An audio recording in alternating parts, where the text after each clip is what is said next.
jiran dia dapat, nikmat jiran dia dapat. Jadi kita buat ibadat. Sudah tentu akhlak dia. Kita kat Mekah hati kita bersih tu kan. Mak bapak kita pada tempat yang sewajarnya. Selepas kita solat maghrib berjemaah, kita direzekikan insyaAllah malam ini dengan kuliah dari seorang tokoh yang selama ini tak asing di kalangan kita. Kita biasa dengar kuliahnya nama jadi radio yang sangat popular, kemudian juga di radio TV. Jadi bagi tiada dalam bahasa surau dan Firdaus dan seluruh jemaah yang hadir pada malam ini, rakamkan terima kasih kepada Ustaz Ahmad Sofyan Durrani yang sudi meluangkan masa bersama dengan kita pada malam ini. InsyaAllah Ustaz akan mengupas persiapan menjelang kematian, dan sebagian daripada kita pun telah ada yang memiliki buku. Kita ucapkan terima kasih kepada rakan yang menginfakkan. Jadi bagi tuan-tuan yang dapat buku itu boleh bawa balik teruslah, ada infak dari hamba Allah. Kemudian Ustaz, untuk maklumat Ustaz juga, PPIM Seruling ini, Perumahan Menjawab Seruling baru dalam 2 tahun Ustaz dibuka, dan surau Jannatul Firdaus ini alhamdulillah walaupun baru cukup aktif. Cuma bila berlaku pandemik ini memang kerinduan kita untuk ke surau mendengar kuliah, dan alhamdulillah bila pelonggaran telah dibuka kembali, pihak Biro Dakwah telah pun menyusun program-program yang bermanfaat kepada kita, dan salah satunya adalah program pada malam ini. Dan teman-teman Ustaz, kita ada 3 blok di sini Ustaz, lebih kurang 1063 rumah yang ada di sini, dan belum semua lagi lah penuh komuniti di sini, tapi sebagian besar sudah berpindah dan sudah berada di sini. Dan alhamdulillah surau kita juga adalah surau Jumaat sementara Ustaz.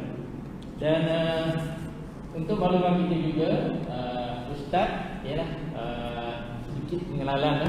Ustaz dilahirkan di Jerantut Pahang. Siapa orang Pahang sini? Ada tak orang Jerantut? Ada Ustaz, ada orang kampung kita. Kemudian Ustaz direzekikan menuntut ilmu di bidang syariah dan undang-undang di Al-Azhar Mesir. Dan kalau pun lahir di Jerantut, nampaknya Ustaz masih ada darah Kelantan Ustaz. Ibu Ustaz adalah adik kepada Tuan Guru Nik Abdul Aziz yang semua kita kenal, Tuan Guru Menteri Besar di Kelantan ketika dulu. Dan hari ini alhamdulillah Ustaz bersama dengan kita, dan insyaAllah kita akan siarkan melalui FB, Facebook surau kita, dan juga geng Surau Putrajaya yang juga akan buat live kepada kita. Jadi tuan-tuan boleh buka FB dan share seramai mungkin orang dapat manfaat daripada perkongsian Ustaz pada malam ini, persiapan menjelang kematian. Jadi tanpa melengahkan masa, kita jemput Ustaz untuk memberi pencerahan kepada kita bekalan terbaik ketika dalam pandemik dan endemik ketika ini, di mana kematian itu berada di hadapan mata kita, dan mudah-mudahan kita dapat bekalan terbaik pada malam ini. Tafadhal Mas. Assalamualaikum warahmatullahi ta'ala wabarakatuh. Alhamdulillahirabbil alamin. Wassalatu wassalamu ala asyrafil anbiya'i wal mursalin wa ala alihi wa sahbihi ajma'in. Subhanaka la ilma lana illa ma 'allamtana innaka antal alimul hakim. Rabbi shrah li sadri wa yassir li amri wahlul 'uqdatam min lisani yafqahu qawli. Rabbi yassir wa la tu'assir wa tammim bil khair. Qala Allah Ta'ala fi kitabil aziz ba'da a'udzu billahi minasyaitonir rajim. Bismillahirrahmanirrahim. Qul innal mauta alladhi tafirruna minhu fa innahu mulaqikum. ثم تردون إلى عالم الغيب والشهادة فينبئكم بما كنتم تعملون. Katakanlah wahai Muhammad, kalau sekiranya ada di kalangan umat manusia ini yang hidupnya cuba melarikan daripada kematian, kabarkan pada mereka fa innahu mulaqikum, sesungguhnya kematian itu akan mendapatkan mereka tersebut, akan mengejar dan mendapatkannya. Summa turadduna ila alimil ghaib wasyahadah. Setelah daripada kamu dimatikan oleh malaikat, kamu akan dipulangkan pada satu alam ghaib dan juga alam penyaksian. Fayunabbi'ukum bima kuntum ta'malun. Di hari yang kamu berada dalam alam barzah itu, kamu akan didedahkan balik setiap amalan-amalan yang telah kamu kerjakan sepanjang kamu hidup di atas dunia dahulu. Surah Al-Jum'ah ayat yang ke-8. Terima kasih pada pengerusi majlis, yang dihormati pengerusi dan ahliatan kuasa surau, pimpinan-pimpinan di semua peringkat, muslimin dan muslimat sekalian. Pertamanya, marilah sama-sama kita mengaturkan rasa syukur yang tak terhingga kepada Allah di atas nikmat Allah memanjangkan umur kita ini. Di saat kita tahu bahawa tak pernah dalam sejarah Malaysia ataupun sejarah dunia ini kematian sebegini rupa yang Allah jadikan. Mati bukannya jumlah seorang dua dengan pandemik yang kita lalui ini. Mati jumlah jutaan manusia semenjak 2 tahun yang lepas. Bahkan di negara kita sampai puluhan ribu manusia yang dimatikan oleh Allah. Cuma mungkin tak sampai pada kita saja. Dan ada di kalangan kita tentu saja ahli keluarganya menemui saat dipanggil menghadap di hadapan Allah. Dan saat mana kita sedang berkumpul ini, mereka sedang melalui alam yang jauh lebih besar daripada alam kita.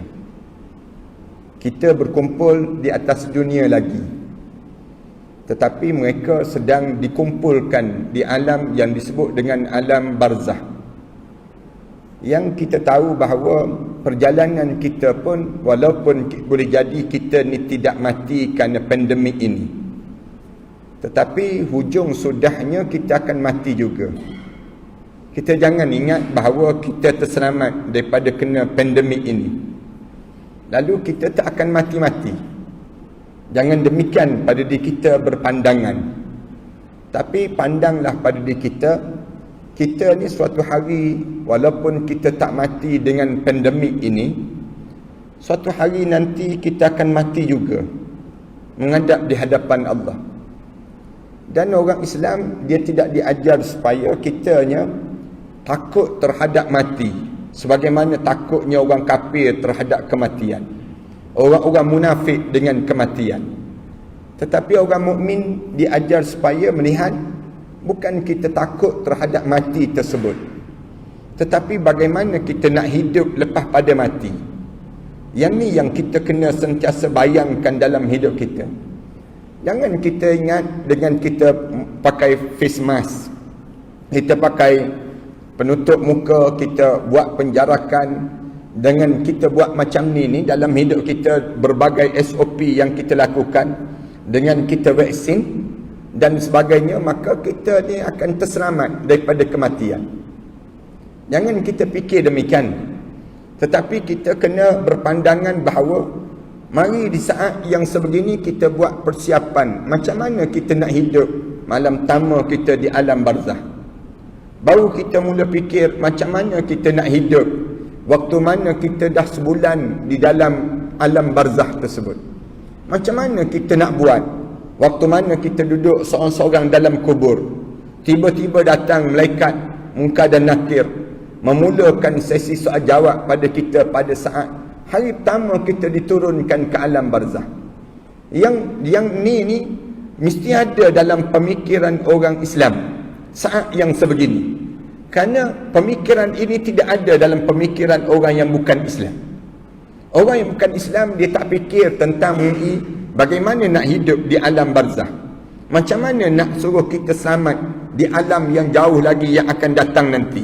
Orang bukan Islam, orang munafik, dia tak fikir Macam mana dia nak suruh dia laju di titian sirat nanti? Dan bagaimana nak dapatkan ganjaran yang besar yang patut kita dapat dalam hidup kita ini? Para hadirin sekalian, kalau para hadirin sekalian boleh berfikiran sebegitu dalam hidup ini, kita boleh mula fikir macam mana kita nak biar kita sampai di akhirat nanti nama kita dipanggil oleh Nabi Muhammad sallallahu alaihi wasallam.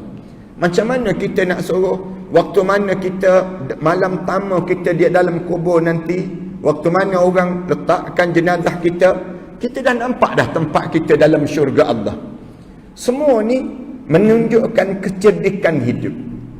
Kalau kita ada keadaan yang demikian, cerdiklah hidup kita. Inilah orang yang cerdik yang disebut oleh Rasulullah sallallahu alaihi wasallam. Al-kayyis man dana nafsahu wa amila lima ba'dal maut. Orang yang cerdik di kalangan kamu bukan orang yang PhD dia banyak, bukan orang yang bertitlekan jusa jawatan dia, bukannya orang yang dalam hidup dia dah sampai pangkat dia kedudukan tertinggi. Bukan. Ni bukan orang cerdik. Orang cerdik Rasulullah sallallahu alaihi wasallam sebut man dana nafsah, orang yang menyiapkan diri dia, wa amila lima ba'dal maut, dan dia sentiasa membuat bekalan untuk dia nak hidup lepas pada dia mati. Ni orang yang cerdik, Rasulullah sebut demikian. Wal ajiz, dan orang yang paling bodoh di kalangan kamu tahu tak siapa? Rasulullah sallallahu alaihi wasallam gambarkan di kalangan kita. Nak suruh kita terbuka pemikiran kita, cara kita berfikir. Rasulullah sallallahu alaihi wasallam sebut wal ajiz, dan orang paling bodoh di kalangan kamu. Siapa di kalangan kamu? Manittaba'a hawahu, orang yang sentiasa hidup melayan hawa nafsu dia. Dia ikut dia hawa nafsu dalam hidup dia. Layan dia hawa nafsu, nak makan, nak minum, nak tidur, nak bangun. Hidup dia ni melayan hawa nafsu dia. Kemudian watamanna 'ala Allah, kemudian dia letak angan-angan dia kepada Allah. Amaikan demikian di kalangan kita. Orang tanya dia tak pergi ke masjid surau ke sekarang? Dia jawab, tak apalah, tak pergi. Kenapa tak pergi? Dia kata, kan kalau kita pergi ke surau, ke masjid, nanti kena COVID, dia sebut demikian. Habis tu macam mana kalau mati? Kalau mati macam mana? Dia pun jawab, dia kata tak apa, Allah Maha Pemurah dan Penyayang dengan kita. Ini orang yang letak angan-angan pada Allah. Ramai orang kita begitu. Orang tanya dia tak semayang ke? Tak. Kenapa tak semayang? Aku penat, dia jawab. Orang tanya pada dia, kamu Islam ke kafir? Islam. Jangan sebut-sebut kafir-kafir ni, jangan sebut disebut. Habis itu macam mana nak jawab depan Allah nanti? Bila kamu dihumban ke dalam api neraka Allah? Dia jawab, aku harap Allah fahamlah aku ni jenis penat. Dia jawab demikian. Inilah sebodoh-bodoh manusia. Rasulullah sallallahu alaihi wasallam dia nak suruh kita ni hidup, jangan kita hidup bagaikan mereka yang hidup. Orang yang hidup dia melayan hawa nafsu.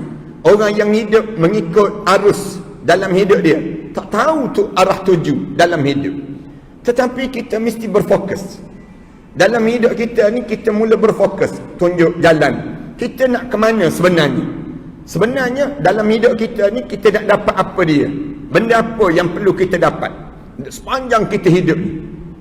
Ada orang jawab, saya Ustaz, saya hidup ni saya nak rumah saya biar jadi besar je. Kita tanya balik, rumah nak sebesar mana? Rumah yang nak besar rumah tu, nak sebesar mana rumah? Tengok orang yang rumah besar sekarang pun nak rumah kecil dah, tak nak dah rumah besar, kerana sunyi dengan rumah besar. Orang yang rumah kecil nak pada rumah besar. Tak habis-habis dalam hidup kita. Begitu je dalam hidup kita.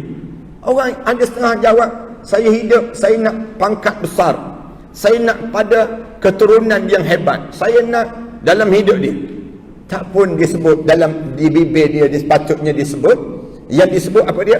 Saya nak hidup saya biar hujung jatuh hidup saya ini di mana saya dimasukkan ke dalam syurga dan dijauhkan dalam neraka. Yang ni yang sepatutnya kita dapat dalam hidup kita. Jangan sibuk nak mengejar harta di atas dunia. Kerana ramai mana dah orang yang banyak harta, dia tinggal harta-harta dia. Cuba tengok orang yang kena COVID ini. Di saat mana kena COVID yang penuh dengan harta, macam mana dia nak lalui dengan harta yang banyak? Dia melalui saat kena COVID yang sedemikian rupa. Dia nak buat apa dia dengan harta dia? Sudah tak bernilai dah. Di saat mana kena COVID tu, dia dah tak bernilai dah dengan harta yang sebanyak mungkin yang ada pada diri dia. Cuba tanya di kalangan mereka apa yang mereka boleh buat dengan harta di saat mana sampai saat penghujung nyawa dalam hidup dia, saat yang getir pada diri dia. Cuba tanya orang yang nak pengaruh yang ramai, yang sibuk nak pengaruh yang ramai, bila dia kena COVID saja, kena COVID stage yang kelima terus. Misal contohnya, waktu tersebut mana pengaruh dia, mana kekuatan yang ada pada diri dia? Allah dah tunjuk, sebelum kamu mati aku tunjukkan benda tu semua tak bernilai dalam hidup kami. Segala apa yang ada pada diri kita ni tak ada nilai langsung. Habis tu yang perlu kita ada apa dia? Aku mesti tumpukan fokus, berfokus untuk dapat apa dia? Dapat yang disebut dengan syurga Allah. Tuan-tuan akan tanya, habis tu bila kita dapat tahu kita nak dapat syurga, Ustaz? Dalam hidup kita akan tanya, bila kita akan tahu yang kita nak dapat syurga? Bila kita menghampiri kematian. Bila menghampiri kematian, masa tersebutlah masa yang kita tahu kita ni dapat syurga ke dapat neraka. Yang ni yang diajar oleh para alim ulama. Oleh kerana masa ni masa yang penting sangat dalam hidup ni. Tak ada masa yang lebih penting daripada masa bila dekat dengan mati. Dekat dengan mati itu, masa tu kalian boleh tahu terus. Tatanazzalu alaihimul malaikah. Malaikat ni semua turun berduyun-duyun. Saat mana Allah nak mula cabut nyawa kita, nak keluar daripada tubuh badan kita ni, Allah sebut, aku turunkan malaikat. Tatanazzalu alaihimul malaikah. Aku turunkan ke atas kamu malaikat-malaikat. Malaikat akan sebut apa dia? Alla takhafu. Kamu jangan takut, katanya malaikat. Sebut pada orang yang beriman pada Allah. Orang yang beriman pada Allah ni, Allah Subhanahu Wa Taala sebut, alla takhafu. Kamu jangan takut, malaikat pujuk kita. Wala tahzanu, jangan kamu sedih. Wa abshiru bil jannati allati kuntum tu'adun. Kabar gembira terhadap pada diri kamu sekarang, terhadap syurga yang telah dijanjikan oleh Allah pada diri kamu. Sekarang aku telah tunjukkan tempat yang disebut dengan kemuliaan pada diri kamu. Senyum terus di saat mana kita nampak yang disebut dengan tempat dalam syurga Allah Subhanahu Wa Taala. Manakala orang yang tak beriman pada Allah, Allah sebut juga, walau tara iziz zalimuna fi ghamaratil maut. Katakanlah orang kafir dekat nak meninggal dunia, Allah sebut, cuba kamu tengok orang kafir bila dekat nak meninggal dunia, ataupun orang yang zalim bila dia dekat nak meninggal dunia, menghampiri kematian dia. Kalau kamu boleh tengok dengan mata kepala kamu suasana yang dia dekat nak mati itu, kamu boleh tengok bagaimana dahsyatnya saat itu. Walau tara iziz zalimuna fi ghamaratil maut akhriju anfusakumul yaum. Allah Subhanahu Wa Taala sebut, malaikat sentak nyawa dia tu, malaikat tengking dia, keluar wahai roh daripada jasad ini. Akhriju anfusakumul yaum, keluar daripada jasad yang berada saat itu. Allahu Akbar. Kalau tuan-tuan rajin baca di dalam kitab-kitab hadis-hadis Rasulullah dan juga kitab-kitab para alim ulama cerita, dua kelompok yang berbeza. Satu kelompok orang mukmin yang dekat nak meninggal dunia, satu kelompok orang yang tak mukmin bila dia nak meninggal dunia. Kita boleh tengok jauh di antara langit dan bumi. Kerana orang mukmin bila dia dekat nak meninggal dunia, dia akan rasa kerinduan yang amat sangat. Dia rasa suka dia untuk nak menghadap di hadapan Allah. Kerana dia habis kepenatan sepanjang dia hidup di atas dunia. Bila mati, mula berehat. Dalam hidup orang mukmin, dia mula nampak gambaran hidup nikmat lepas pada mati daripada nikmat hidup di atas dunia. Orang mukmin dia akan jadi demikian. Beza dengan orang kafir. Orang kafir bila dia nampak saja saat kematian, ataupun orang munafik bila dia tahu saja masa kematian dia tahu kematian dia itu satu perjalanan permulaan azab yang amat pedih dalam hidup dia, dibandingkan dengan nikmat yang penuh dirasai sepanjang dia hidup di atas dunia. Rasulullah sallallahu alaihi wasallam sebut, ad-dunya sijnun lil mu'min. Rasulullah sebut demikian. Dunia ni penjaga bagi orang mukmin, wa jannatul lil kafir, dan menjadi syurga bagi orang kafir. Ni gambaran yang Rasulullah sallallahu alaihi wasallam sebut ada kita. Satu, kita jangan kita rasa sedih dengan apa yang kita lalui dalam hidup kita. Jangan kita rasa putus asa dalam hidup kita yang Allah telah kurniakan apa saja pada diri kita.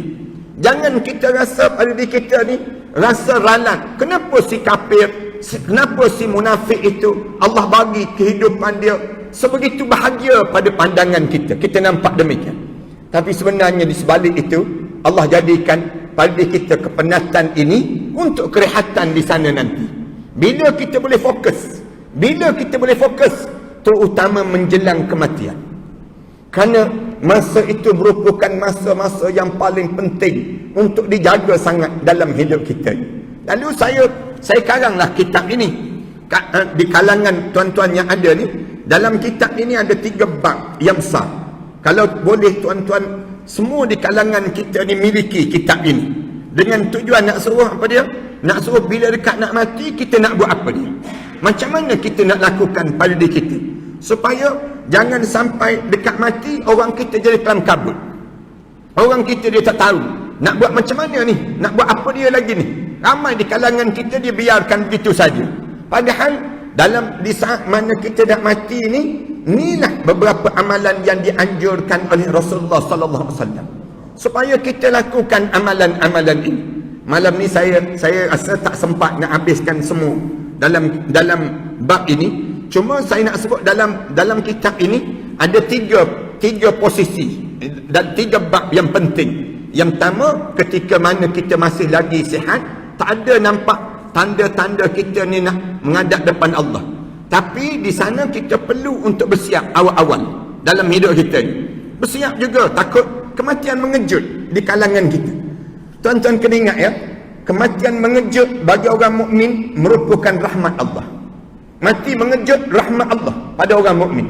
Tetapi bagi orang yang fasik dan juga orang munafik dan juga si kafir, dia merupakan satu kecelakaan yang Allah jadikan untuknya. Itu beza dipanggil. Orang mukmin, kalau kita mati mengejut, kita dengar cerita ahli surau kita kan meninggal dunia. Waktu mana meninggal dunia, kita Allah semalam baru kita dengan dia. Tak pagi ni dia dah menghadap depan Allah. Itu rahmat Allah kepadanya. Cara Allah nak tunjuk sayang Allah kepada hamba Allah ini. Lalu Allah matikan orang mukmin dengan rahmat, dengan cara demikian, dalam keadaan mengejut. Kenapa dia buat persiapan? Ada beberapa persiapan yang dia buat dalam hidup dia, amalan ketika mana dia sihat. Tuan-tuan tengok rujuk pada muka surat 10 daripada kitab ini. Start daripada situ saya mulakan cerita pada di kalangan kita supaya kita ni sentiasa jaga amalan ini. Buat dulu amalan-amalan ini. Start daripada muka surat 10 tu, saya mula ceritakan waktu mana tidak ada tanda-tanda kematian berlaku pada diri kita. Tetapi bila sampai tanda-tanda kematian yang berlaku, start daripada muka surat 10 sampailah pada muka surat 42. Tuan-tuan tengok muka surat 42. Terus 42 cepat habis sikit malam ni. Jadi demikian. Di antara muka surat 10 sampai muka surat 42 tu, start daripada situ, orang-orang yang diberi tanda-tanda akan berlaku kematian pada diri. Start daripada amalan ketika mana menunjukkan kematian itu semakin dekat dengan diri kita. Saya nak ulas yang ni je malam ni insya-Allah. Nak suruh kita ambil, kalau kita ada tanda-tanda. Boleh jadi jemaah akan tanya, tanda-tanda apa dia Ustaz? Kita ni nak mati ni tanda-tanda apa? Allah bagi ke tanda-tanda? Ya, dalam hadis Rasulullah sebut Allah bagi tanda-tanda untuk kematian pada seseorang. Bila kita dekat nak mati, Allah mula tunjuk tanda-tanda yang semakin dekat pada diri kita. Tuan-tuan ingat betul-betul ni beberapa tanda yang saya nak sebut.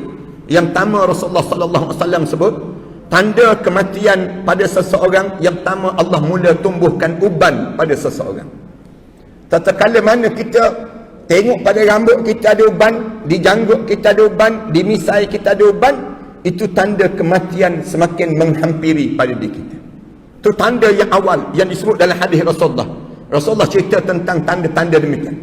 Yang kedua, Allah mula bagi penyakit yang kita ni tak boleh nak sembuh dah. Penyakit ni tak boleh nak sembuh. Penyakit kencing manis, penyakit darah tinggi, kena makan ubat dia. Makan ubat sampai bila? Kita tanya doktor, sampai bila doktor saya kena makan ubat ni? Sampai mati. Doktor jawab demikian.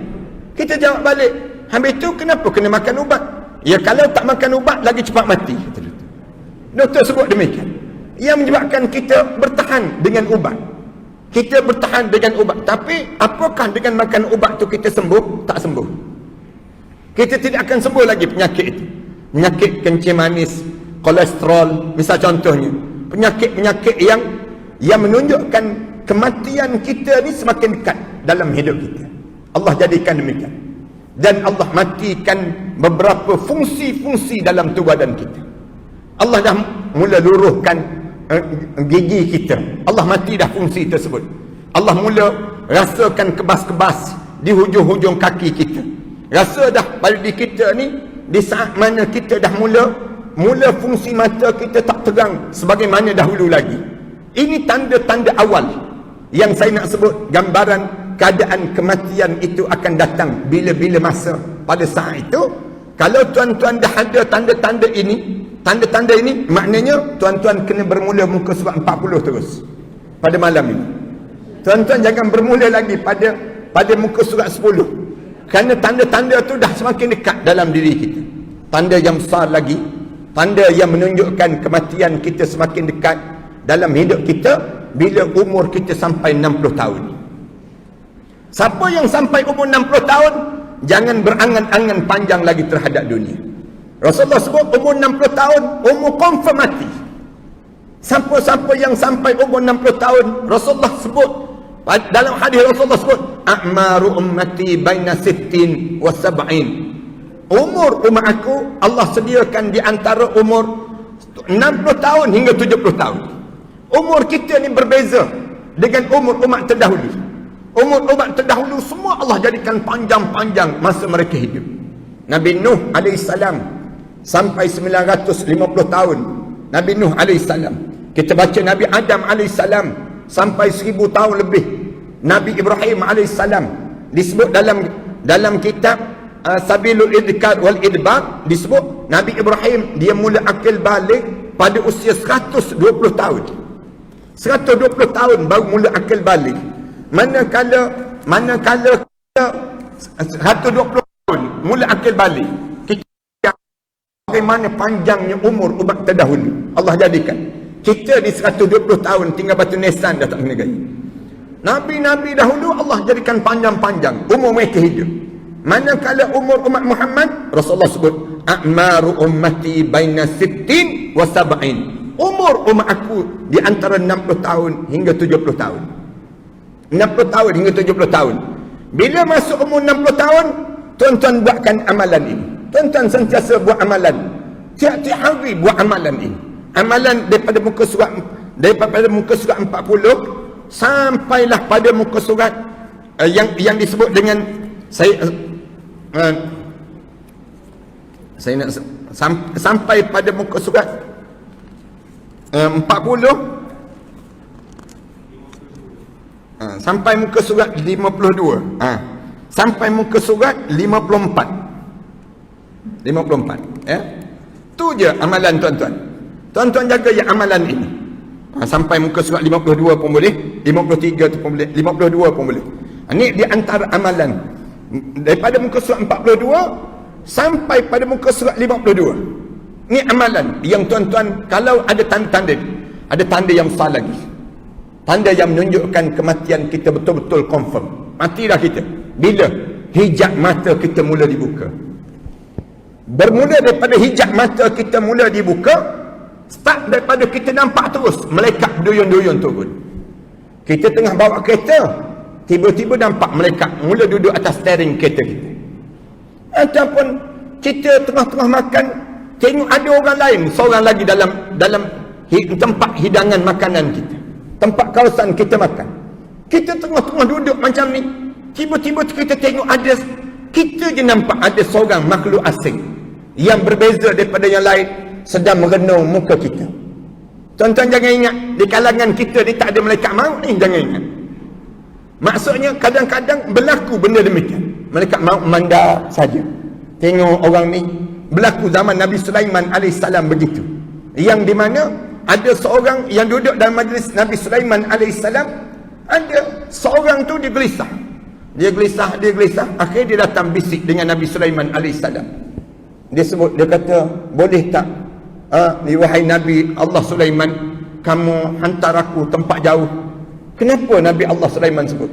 Terus ada yang mandang pada aku, tajam pandangan dia. Nabi Sulaiman panggil angin, wahai angin, hantar dia ke India. Hantar orang ni ke India. Jauhkan daripada pandangan itu. Angin menggerakkan dia pergi ke India. Bila orang tersebut dah pergi sampai di India, sekejap orang yang memandang tu tak ada. Kemudian lepas itu dia balik. Nabi Sulaiman AS tanya dia, datang dekat sikit dengan saya. Lalu Nabi Sulaiman tanya, kamu siapa? Lalu dia jawab, aku malaikat maut. Dia sebut demikian. Kenapa kamu pandang dia dengan pandangan tajam tadi? Aku mendapat arahan daripada Allah di Sidratul Muntaha, dia mati di India. Aku heran dia berada di Palestin saat itu. Aku pandang dengan pandangan tajam, yang menyebabkan dia datang berjumpa dengan kamu tadi. Dia minta dihantar ke India. Kamu telah hantar ke India, aku pergi ambil cabut nyawa dia sebentar tadi, dan aku kembali balik di sini. Maknanya di kalangan kita kadang-kadang bila dekat dengan kematian, tuan-tuan perhati, arwah ayah kita ke arwah mak kita, kebanyakan dia sebut ada budak-budak yang warna putih sedang berjalan. Kadang-kadang ada orang bagi salam, Assalamualaikum. Orang yang bagi salam, dia jawab salam, Waalaikumsalam, dia jawab, buka-buka pintu. Ada orang kat luar, dia sebut demikian. Siapa yang datang? Malaikat maut yang sedang datang untuk mengambil nyawa dia pada masa-masa tertentu, yang disebut oleh para alim ulama demikian. Di saat itu yang betul-betul confirm, kita di sendiri bila hijab mata kita mula terbuka. Bila terbuka saja, nampak terus malaikat mula berdiri depan muka kita. Ada dua saja wajah yang disebut dalam hadis Rasulullah. Satu wajah yang menakutkan dan menggerunkan yang amat sangat. Satu lagi wajah yang mengembirakan bila kita melihat wajahnya. Dan wajah yang mengembirakan itu datang dalam keadaan yang penuh kesopanan di hadapan kita. Lalu dia akan bagi salam dengan kalimah yang tertib.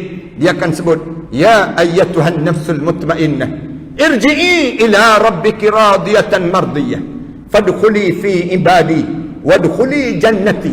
Yang ni kalimah yang dia akan mula sebut, wahai jiwa-jiwa yang tenang. Ya ayyatuhan nafsul mutmainnah, irji'i, balik. Allah telah panggil roh ini supaya pulang. Irji'i ila rabbiki radiyatan mardiyah, balik kamu pada Allah yang penuh dengan keredaan dia, dan kamu redha dengan ketentuan Allah. Fadkhuli fi ibadi, masuklah kamu di kalangan hamba-hamba Allah. Wadkhuli jannati, masuklah kamu semua dalam syurgaku. Allah Subhanahu wa taala mula sebut demikian. Saat itu roh kita akan mula berkumpul di hujung kaki kita. Mula berkumpul. Rasulullah sallallahu alaihi wasallam sebut, roh orang mukmin dia akan berkumpul bagaikan minyak yang tak bercampur dengan air. Yang dia akan berkumpul demikian, air yang tak bercampur dengan minyak dalam keadaan satu hujung kaki kita. Kemudian malaikat akan mula masuk. Bila malaikat masuk saja dalam tubuh badan kita, malaikat umum terus. Malaikat sebut terus, waja'at sakratul maut bil haqq, dzalika ma kunta minhu tahid. Telah datang saat sakaratul maut yang penuh dengan kebenaran. Inilah masa yang sering kali kamu lari-larikan diri sepanjang kamu hidup di atas dunia dahulu. Start daripada situ, malaikat mula masuk terus menuju ke hujung kaki kita.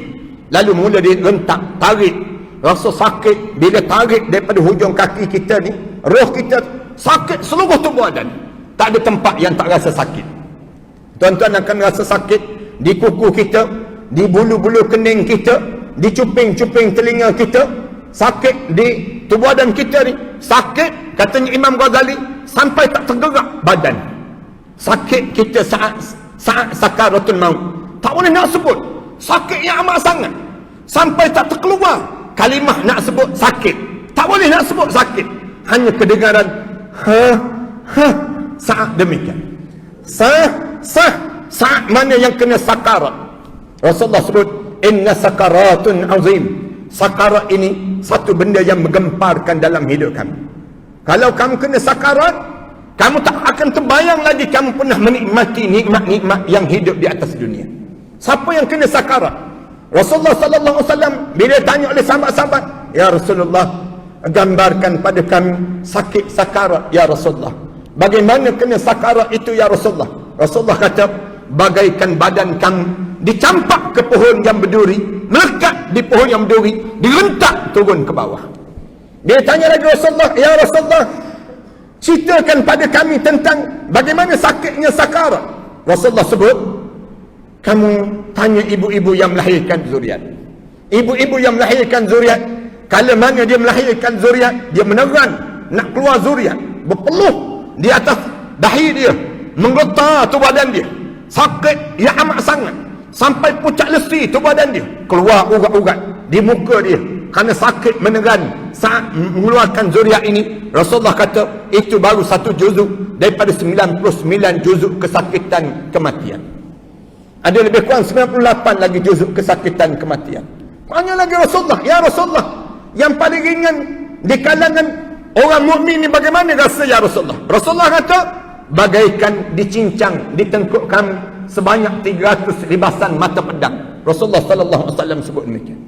Rasulullah cerita, saya kalau tuan-tuan ada masa, tuan-tuan bincang khusus tentang bagaimana nak melalui sakarat. Kerana masa tu di antara benda yang tergoyang pada kita, tergoncang pada kita ialah hati kita. Hati ni mula berbolak-balik. Hati kita ni, kebanyakan orang bila kena sakarat, hati dia mula menyumpah serana Allah, mula berburuk sangka dengan Allah. Padahal saat demikian berbaik sangka pada Allah itu menjadi penting. Jangan sekali-kali kita jadi berburuk sangka. Dalam hadis Rasulullah sebut, man ahabba liqa Allah ahabba Allahu liqa'ah, wa man kariha liqa Allah kariha Allahu liqa'ah. Siapa-siapa yang suka untuk berjumpa dengan Allah, saat yang demikian dia boleh bertahan tu badan dia, dia boleh rasa yakin, aku nak berjumpa dengan Allah. Saat demikian Allah suka sangat untuk berjumpa dengan hamba Allah ini. Wa man kariha liqa Allah, siapa yang benci berjumpa dengan Allah saat demikian, karihallahu liqa'ah, Allah pun benci untuk berjumpa dengan diri dia. Tuan-tuan, oleh yang demikian tuan-tuan baca satu doa. Saya tak tulis doa ni dalam kitab ini. Tuan-tuan amalkan doa ni supaya hati kita tak berbolak-balik. Yang diajar oleh Rasulullah. Rasulullah sallallahu alaihi wasallam ajar supaya kita sentiasa baca doa, ya muqallibal qulub, sabbit qalbi ala dinika wa ala ta'atika, subhanaka inni kuntu minaz zalimin. Ulang sekarang tuan-tuan. Dalam hidup kita ni jangan tinggal doa ni. Ya muqallibal qulub, wahai Tuhan yang membalik-balikkan hati, sabbit qalbi, tolong tetapkanlah hati saya, ala dinika, di atas agama kamu ya Allah, wa ala ta'atika, supaya saya sentiasa mentaati perintah kamu, subhanaka inni kuntu minaz zalimin, maha suci kamu ya Allah, aku sentiasa buat zalim pada diri aku sendiri. Sebab waktu tu dahlah hati kita berbolak-balik, syaitan pula ganggu. Yang bahayanya syaitan ganggu. Syaitan sebut, relax bro, relax. Syaitan sebut, bertenang, relax, tak mati lagi ni, tak mati lagi. Baru kamu tarik hujung kaki, baru kamu jangan taubat lagi ya, kamu jangan taubat. Di antara amalan yang patut kita buat saat itu ialah kita taubat pada Allah. Tapi syaitan dia sebut, kalau kamu taubat lagi cepat roh kamu keluar daripada jasad ini. Jangan taubat. Kamu jangan taubat. Suatu ramai orang tak taubat. Padahal kalau dia bertaubat di waktu tersebut, Allah masih lagi terima taubat dia. Allah masih lagi terima. Kalau kita ni taubat, kita sebut, qala inni tubtu al-an, ya Allah saya taubat. Kita sebut, Allahumma ighfirli wa li walidayya. Kita sebut, ya Allah, Allahumma ighfir dhunubi. Sebut, ya Allah tolong ampun dosaku ya Allah. Sebut kalimah ni, Allah terima tak taubat itu? Allah terima. Tapi manusia ni diganggu oleh syaitan. Dekat nak mati, hati berbolak-balik, badan jadi sakit, badan ni sakit seluruh tu badan. Kemudian syaitan pula ganggu. Syaitan pula ganggu. Dalam ganggu tu, malaikat tarik sampai ke lutut. Kumpulan yang pertama, tarik sampai ke lutut. Kemudian masuk kumpulan yang kedua. Bila masuk kumpulan yang kedua, direntak daripada lutut, naik zup sampai kepada pinggang kita, sampai ke pusat kita. bila sampai ke pusat kita, sampai di pusat tu rasa sejuk yang amat sangat. Dalam kitab dia cerita demikian, rasa sejuk di pusat kita. Sejuk tu dalam kitab saya belajar dahulu, bagaikan kita masukkan telapak tangan kita ke dalam bekas yang ais tu, kemudian kita biar lama saja melekat ais tu di tangan kita. Kemudian kita tarik naik, ais tu melekat di tangan kita. Sejuk yang amat sangat. Tiba-tiba kesejukan itu macam tuan-tuan biasa rasa gas kan? Gas yang tajam tu sejuk sangat. Kau rasa sejuk sangat. Tiba-tiba turun balik roh ni, sikit demi sedikit ke bawah. Turun sikit demi sedikit, turun. Tengah-tengah dia turun tersebut, syaitan sebut, aku dah katakan tak mati lagi kan? Kamu rasa sendiri kan? Kamu rasa sendiri sekarang. Roh kamu turun kan? Roh kamu turun. Daripada pusat tu turun. Tuan-tuan berhati-hati saat ini tuan-tuan. Saya nak pesan betul-betul orang kawasan ni. Kalau kena peringkat ni, berhati-hati betul-betul. Kerana tengah-tengah turun tu, kita masih lagi galau. Kita masih lagi teragak-agak. Mati ke tak mati ni? Mati ke tak mati ni? Teragak-agak. Syaitan kata tak mati. Kamu rasa sendiri kan? Dia turun ke bawah.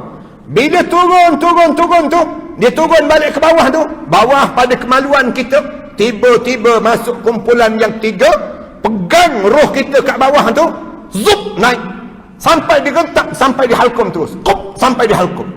Bila sampai di halkum, tergamam, Allah mati disebut.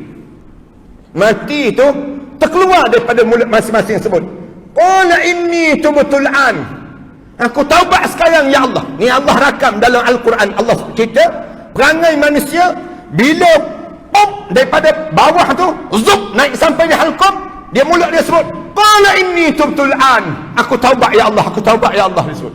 Taubat tu malaikat jawab terus, walaisatit taubatu lil ladina ya'maluna as-sayyi'at hatta idza hadara ahadahumul maut qala inni tubtul an.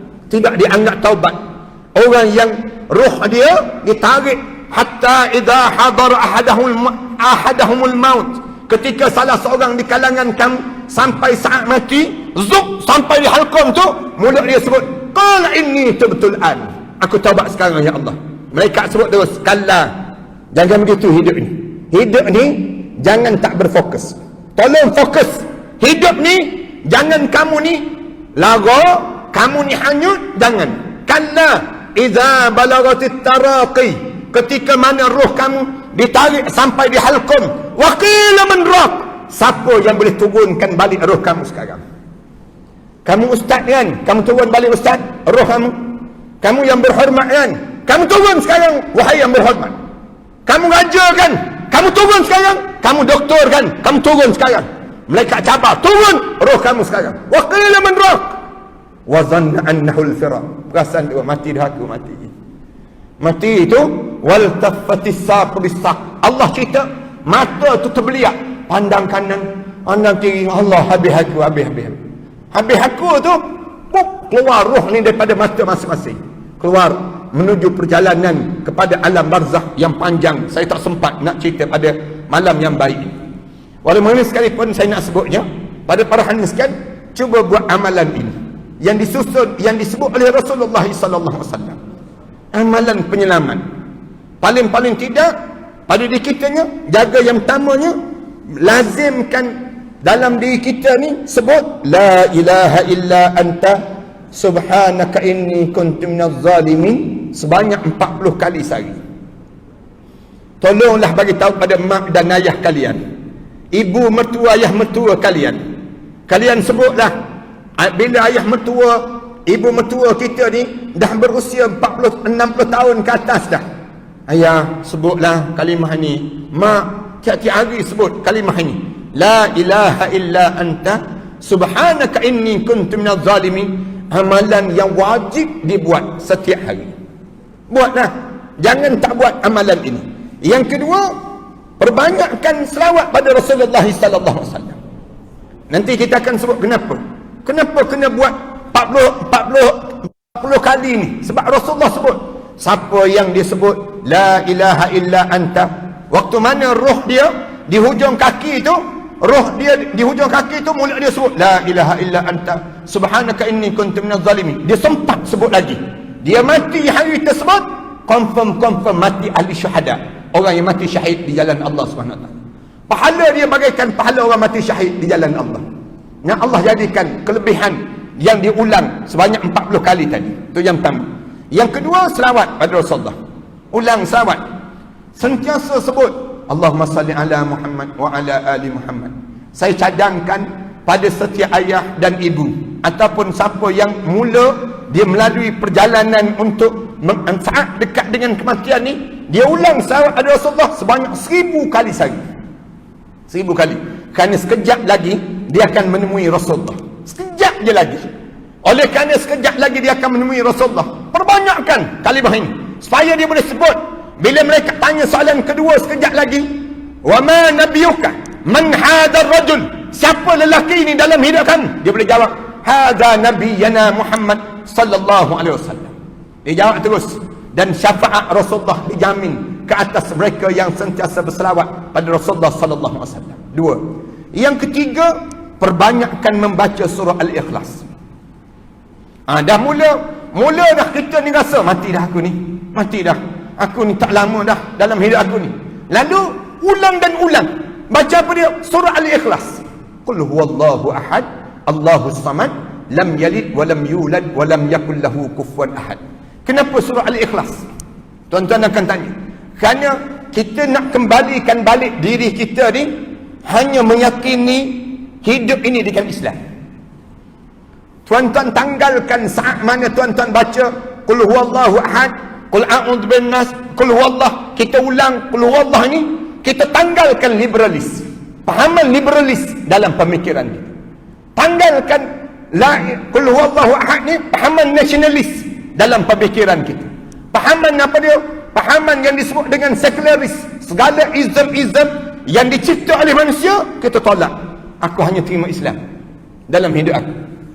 Jangan percaya selain daripada Islam. Kalau tuan-tuan campur sikit je, nasionalis sikit dalam Islam ataupun sekularis sikit dalam Islam, habis tuan-tuan. Habis tuan-tuan. Tuan-tuan tak mampu nak mengucap sekejap lagi. Kerana apa dia? Kerana syaitan akan menyamar menjadi arwah ayah kita. Sebiji ni sampai dia roh, dia halkom je. Syaitan sebut terus, anakku, jangan mati dalam Islam. Ni abah, ni bapak ni, ni apa ni, ni abi ni abah ni ayah ni. Jangan mati dalam Islam. Ayah mati dalam Yahudi. Kalau kamu nak selamat, kamu mati dalam Yahudi. Bila kita cuba mengucap juga, dia menyamar menjadi arwah ibu kita. Rasulullah sebut, dia goyangkan buah dada. Anakku, dada ini pernah menyusukan kamu waktu mana kamu kecil-kecil dahulu. Jangan mati dalam Islam. Mati bersama dengan ibu, mati bersama dengan Ummi mati dalam Kristian. Kalau kamu nak selamat, kamu mati dalam Kristian. Syaitan Putrajaya ni tuan-tuan, dia tak sebut dia mati dalam Yahudi. Orang Putrajaya tak kenal pun Yahudi. Syaitan Putrajaya ni dia tak sebut matilah kamu dalam Kristian. Dia tak sebut. Kan orang Putrajaya ni tak terlibat langsung dengan Kristian. Tapi tuan-tuan percaya, tunggu sekejap lagi, syaitan Putrajaya ni akan sebut, anakku, matilah kamu dalam Islam liberal. Matilah kalian dalam Islam nasionalis. Matilah kalian dalam Islam sekularis. Kita dengar Islam juga ni, mati je lah kita sebut. Lalu kita mati, sedangkan Allah sebut wala tamutunna illa wa antum muslimun. Jangan kamu biarkan diri kamu mati kecuali kamu mesti mati benar-benar dalam Islam. Sebab tu qul huwallahu ahad meyakinkan hidup kita dengan Islam. Dia panggil demikian. Kalau tuan-tuan tanya pada saya, macam mana nak suruh kita ni jangan berganjak daripada Islam, jangan berpaling tumit daripada Islam? Ingat yang Rasulullah sallallahu alaihi wasallam pesan pada kita, baca surah Al-Ikhlas. Rajinkan pada kita, ajar pada diri kita dengan surah Al-Ikhlas. Surah Al-Ikhlas ni besar pengertian. Surah yang paling dicintai di sisi Allah. Allah, dia nak suruh kita jadi ikhlas dalam hidup. Allah turunkan surah Al-Ikhlas. Tuan-tuan bayangkan, Allah, dia nak suruh kita betul-betul untuk dia dalam hidup. Allah turunkan surah Al-Ikhlas. Dengan surah Al-Ikhlas yang Allah turunkan ini, Allah jadikan nilai dia. Kita baca qul huwallahu ahad, Allahus samad, lam yalid walam yulad walam yakul lahu kufuwan ahad. Sekali sama dengan 1/3 Al-Quran kamu baca. Besar surah Al-Ikhlas. 2 kali je baca surah Al-Ikhlas, 2/3 Al-Quran kita baca. 3 kali kita baca surah Al-Ikhlas, sebuah Al-Quran kita sudah baca. Tapi 3 kali ni cuba tanya diri masing-masing. Ada kita boleh buat setiap hari kita baca surah Al-Ikhlas. Setiap hari baca 3 kali je surah Al-Ikhlas setiap hari. Payah.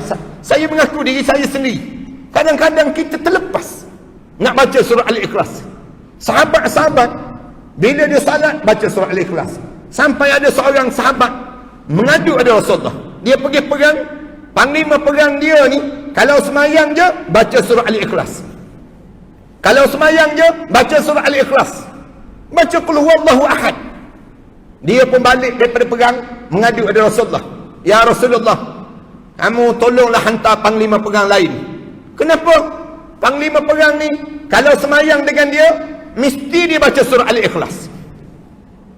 Kenapa Rasulullah tanya, kenapa dia baca surah Al-Ikhlas saja? Kami pun tak faham ya Rasulullah. Pergi tanya balik, kenapa dia baca surah Al-Ikhlas? Bagi tahu dia, Rasulullah tanya dia, kenapa dia baca surah Al-Ikhlas? Setiap kali mana salat, dia akan baca surah Al-Ikhlas. Kenapa dia baca surah Al-Ikhlas? Lalu dia jawab, apabila ditanya oleh Rasulullah, sahabat ni pergi tanya mewakili Rasulullah, lalu dia jawab, aku terlalu mencintai Allah, lalu aku membaca surah Al-Ikhlas setiap kali mana aku salat. Apakah itu satu kesalahan ya Rasulullah? Ditanya demikian. Lalu sahabat ni bagi tahu oleh Rasulullah, ya Rasulullah, dia terlalu mencintai Allah, dia baca surah Al-Ikhlas ya Rasulullah. Rasulullah jawab pada sahabat tersebut, bagi tahu pada dia, malaikat Jibril bagi tahu pada aku, Allah lebih mencintai padanya sebelum dia mencintai Allah Subhanahu wa taala. Syukur sahabat tersebut sujud syukur. Alhamdulillah Allah bagi nikmat yang demikian. 3. Yang keempat, tuan-tuan tengok pada muka surat yang ke-45. Amalan yang ni tuan-tuan, malam ni kita akan sebut beberapa amalan. Lepas tu saya akan baca wirid-wirid ini, tuan-tuan jawab, saya terimalah doa ini. Dan bila kita terima doa ini, seolah-olah kita sedang mengambil ijazah. Bukan seolah-olah, sedang ambil ijazah. Ijazah doa dia panggil demikian. Daripada saya direct. Tuan-tuan, saya sebut je doa ni, tuan-tuan ikut kejap lagi. Kemudian lepas mereka tersebut, ada beberapa doa yang kita kena baca. Yang kita baca ni, kemudian lepas pada ni amalkan, ajar pada keluarga kita pula. Sebut, saya telah belajar ambil ijazah dengan Ustaz Ahmad Dasuki pada malam ini, pada tarikh ini. Tuan-tuan catat betul-betul tarikh hadiran tuan-tuan pada malam yang baik sebegini. Yang keempat, lazimkan membaca Al-Hawqalah. Al-Hawqalah ni, yang disebut Al-Hawqalah ni, la hawla wa la quwata illa billahil aliyyil azim. Itu Al-Hawqalah. Man qala inda mautih, Rasulullah sallallahu alaihi wasallam sebut, siapa-siapa yang dekat-dekat nak mati, dia ulang kalimah ini, la ilaha illallah wallahu akbar wala hawla wala quwwata illa billahil aliyyil azim la tat'amuhun naru abada. Nescaya api neraka Allah tak akan makan jasad dia sampai bila-bila. Itu Al-Hawqalah. Dekat-dekat nak mati, dengan syarat dekat nak mati. Bila dekat nak mati je, kita ingatkan keluarga kita, tolong ajar yang ni. Bila saya dekat, jangan cakap banyak lagi. Sebut la ilaha illallah wallahu akbar wala haula wala quwwata illa billahil aliyyil azim. Itu Al-Hawqalah yang dimaksudkan oleh Rasulullah sallallahu alaihi wasallam. Saya baca, tuan-tuan ikut kalimah ini. Walaupun kalimah ini biasa tuan-tuan dengar. Dan saya sebut, saya ijazahkan doa ini, tuan-tuan jawab, kami terimalah. Itu saja kali ini. Boleh ya? Saya sebut, tuan-tuan ikut. La ilaha illallah wallahu akbar wala hawla wala quwwata illa billah al-aliyyil azim. Ni kalimah ni saya ijazahkan pada tuan-tuan semua yang hadir pada malam ni. Kemudian baca zikir yang warid daripada Rasulullah sallallahu alaihi wasallam. Ni zikir yang betul-betul Rasulullah sallallahu alaihi wasallam sebut. Bila yang kelima ni, jangan terlepas baca doa ini. Ingat betul-betul nasihat saya dan pesanan saya ni.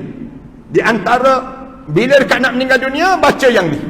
Dan sebut pada mak kita, ayah kita, baca yang ni. Sebab Rasulullah sebut, siapa waktu mana Abu Hurairah radhiyallahu anhu, di waktu mana Rasulullah sallallahu alaihi wasallam sebut, nak tak aku ceritakan pada kami bi amrin huwa haqqun, satu perkara yang benar, man takallama bihi fi awwali madhajihi, siapa-siapa yang dia dapati bahawa dia ni akan mati, dia ni akan mati, akan dimatikan awal madhajihi.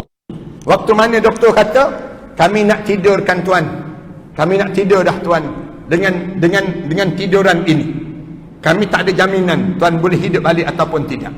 Baca doa ni, baca doa yang bila nak diintibiutkan seorang tersebut, ataupun kita doktor kata ni nak buat operation ni, nak operation ni, operation jantung misal contoh ni. Jadi dan lepas pada ni kita akan mula bius dan tak sedar. Sebelum dibius tu kita pun baca doa ni, doa yang diajar oleh Rasulullah. Rasulullah kata, kalau kamu baca saja min mardihi, kerana sakit dia tadi, najahullahu minan nar, Allah selamatkan dia daripada api neraka Allah. Tak masuk dalam neraka, confirm tak masuk. Rasulullah sebut demikian. Ini kalimah ni. Qala bala ya Rasulullah. Abu Hurairah sebut, apa dia ya Rasulullah?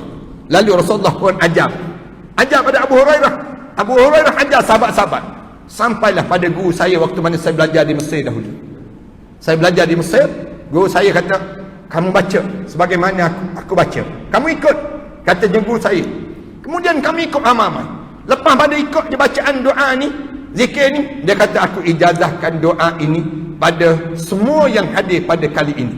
Lalu kami jawab, qabiltu, kami terimalah doa ini, ataupun saya terimalah doa ini. Tuan-tuan jawab begitu je malam ni. Saya nak baca juga doa yang diajar oleh Rasulullah pada Abu Hurairah. Tuan-tuan pun ikut yang saya baca ni.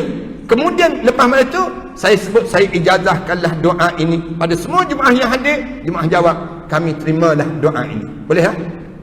Boleh. Dan kemudian lepas pada ini ajar pada keluarga masing-masing. La ilaha illallah yuhyi wa yumit wa huwa hayyun la yamut wa subhanallah rabbil ibad wal bilad walhamdulillah hamdan kathiran tayyiban mubarakan fih ala kulli halin. Allahu akbar kabiran kibriya rabbina wa jalalatuhu wa qudratuhu bikulli makanin. Allahumma in kunta amradtani litakbida ruhi fi awwali maradi hadha faj'al ruhi fi arwahi man sabaqat lahum minkal husna wa ba'idni minan nar kama ba'adta awliya'aka alladzina sabaqat lahum minkal husna. Amin ya rabbal alamin. Saya ijazahkanlah doa ini pada semua jemaah yang hadir pada malam ini. Ini di antara amalan baca doa. Kemudian seterusnya pada muka 49. Baca. Dan Abu Hurairah menjawab, tentu ya Rasulullah. Rasulullah mengajar zikir kedua baca doa ini. Ini betul-betul lah. Kita dah nampak lah, mati dah aku ni, menghadap depan Allah dah aku ni. Kita jadi rasa demikian. Baca lagi zikir ni. Zikir kedua, baca la ilaha illallahul halimul karim, alhamdulillahi rabbil alamin 3 kali, tabarakalladzi biyadihil mulk wa yuhyi wa yumit wa huwa ala kulli syai'in qadir, sekali je. Ini amalan yang diajar berdasar pada Rasulullah sallallahu alaihi wasallam ajar pada Sayyidina Ali. Rasulullah sebut pada Sayyidina Ali, sami'tu min Rasulillah sallallahu alaihi wasallam kalimatun man qalahunna inda wafatihi dakhalal jannah. Sayyidina Ali sebut, Rasulullah ajar pada kami kalimah ini, kalau siapa yang baca dekat nak meninggal dunia inda wafati, dekat nak mati dia tu, dijamin masuk dalam syurga Allah SWT. Mati dia tu, dia masuk dalam kubur, tengok lapang luas seluas-luasnya tempat dalam syurga Allah. Dekat nak meninggal dunia tu, nampak malaikat-malaikat yang indah yang datang. Orang demikian. Ini kalimah yang diajar oleh Rasulullah. Apa dia? Yang pertama, ini kalimah la ilaha illallahul halimul karim ni saya akan baca juga, tuan-tuan ikut ramai-ramai ya. Mudah-mudahan lepas tu saya sebut sekali lagi, saya ijazahkan doa ini pada semua jemaah yang hadir. Jemaah jawab, kami terimalah doa ini. La ilaha illallahul halimul karim. La ilaha illallahul halimul karim. La ilaha illallahul halimul karim. Alhamdulillahi rabbil alamin. Alhamdulillahi rabbil alamin. Alhamdulillahi rabbil alamin. Tabarakalladzi biyadihil mulk yuhyi wa yumit wa huwa ala kulli syai'in qadir. Walhamdulillahi rabbil alamin. Saya ijazahkanlah doa ini pada semua jemaah yang hadir pada malam ini. Ini amalan yang kitanya, biar kita tinggi kedudukan kita di sisi Allah. Dan yang keenam, sentiasalah dalam keadaan berwuduk dan bersugi serta memakai bauan-bauan yang indah-indah. Dekat nak mati ni, letak minyak wangi di atas dahi. Minyak wangi atas dahi. Wangian atas dahi akan menyebabkan roh senang keluar daripada mata seseorang. Tu kelebihan. Sugikan gigi. Yang mana yang dekat nak meninggal dunia tu, sugi gigi dia. Sugi. Supaya apa dia? Di saat tersebut roh dia senang keluar daripada tubuh badan dia. Itu di antara amalan yang diajar, wuduk dan bersugi. Ambil wuduk, biar menghadap depan Allah dalam keadaan bersih. Dalam keadaan yang kita nak, kalaulah kita nak kena operation ke, nak kena apa dia, nak ditidurkan dan sebagainya, siap ambil wuduk, siap bersugi, letak minyak wangi, biar wangi semerbak tu badan kita. Wangian yang menghadap di hadapan Allah Subhanahu wa taala. Dan yang akhir sekali, hadapkanlah muka ke kiblat. Di saat demikian, mudah-mudahan Allah menjadikan semua yang hadir malam ni di kalangan ahli syurga Allah Subhanahu wa taala. Mudah-mudahan pertemuan kita diberkati dan dirahmati di sisi Allah, dan Allah jadikan kebaikan yang bertambah di kalangan kita. Dan bab yang akhir sekali itu, bila kita ziarah orang nak mati. Ini amalan yang perlu kita buat. Tadi amalan yang awal saya cerita tentang MUI yang kita tak ada tanda-tanda. Tapi yang kedua saya cerita tentang MUI yang ada tanda-tanda kematian. Dan yang akhir sekali, bila kita ziarah orang yang nak mati, pastikan yang dekat nak mati itu selamat masuk dalam syurga Allah. Kita berusaha jangan biarkan seorang pun terlepas masuk dalam neraka Allah. Biar kita pastikan sahabat-sahabat kita yang nak meninggal dunia, ni amalan yang kita kena buat. Ni doa yang perlu dibaca. Saya susun demikian.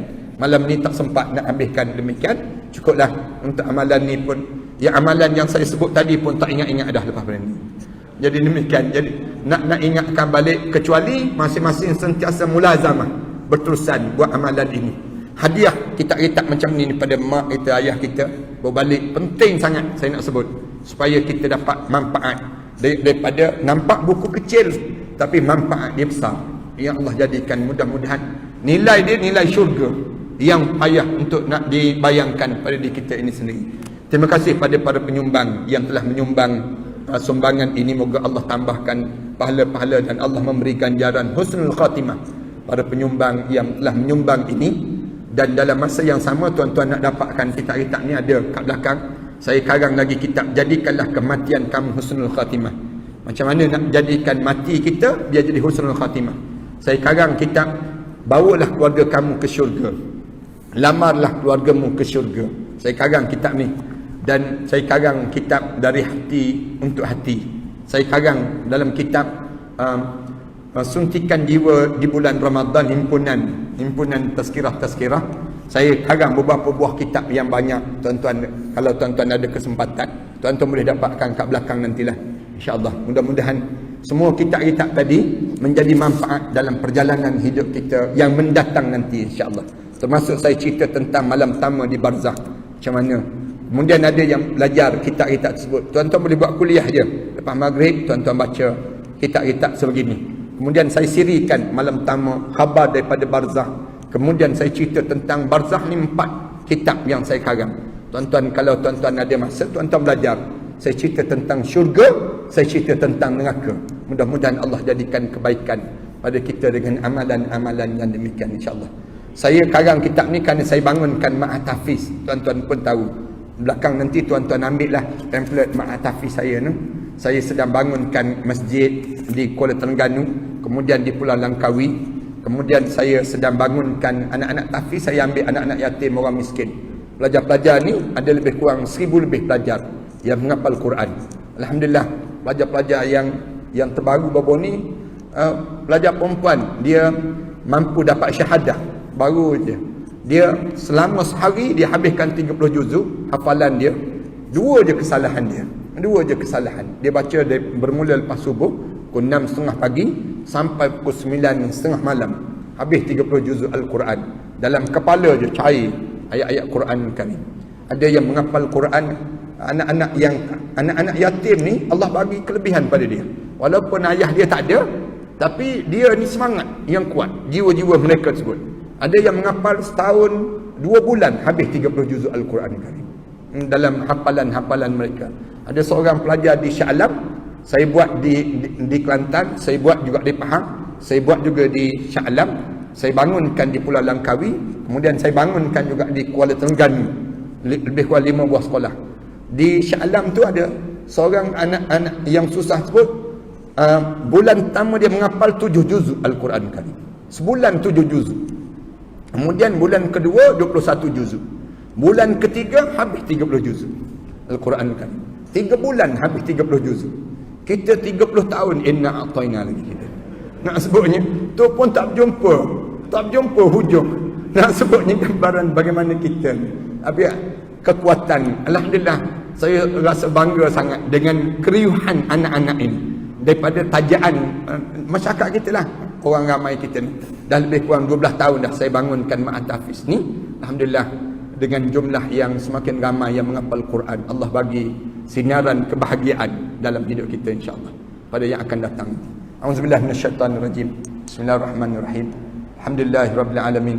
Salatu wassalamu ala rasul amin wa ala alihi wa sahbihi ajma'in. Allahumma shrah lana sudurana wa hassin akhlaqana wa yassir lana umurana.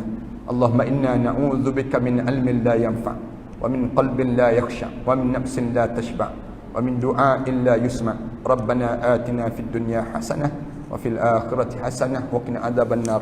Alhamdulillahirabbil alamin.